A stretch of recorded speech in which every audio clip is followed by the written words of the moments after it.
நம்ம கருணை ஃபீமேல் பண்ணுற காமெடியை பாருங்கள். 3 திரி ரெக்க இருக்குது, அழகாக பறந்து உள்ளே போகலாம். அது பல்ட்டி அதிலே நின்று பல்ட்டி அடிச்சிட்ருக்கு பாருங்க.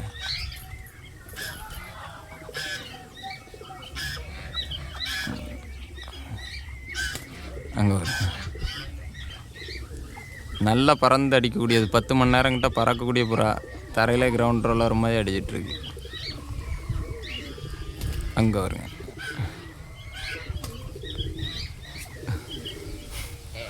எப்படி பறக்கிற புறா தரையில் அந்த கூட்டில் ஏறுறதுக்கு தரையில் கிடந்து அடிச்சுட்டு அடக்கு பல்ட்டி.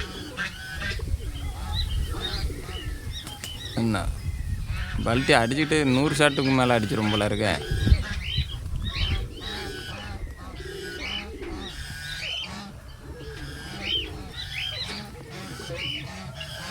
பட்டர்ஃப்ளை ஆணு கூறதை பாருங்கள்.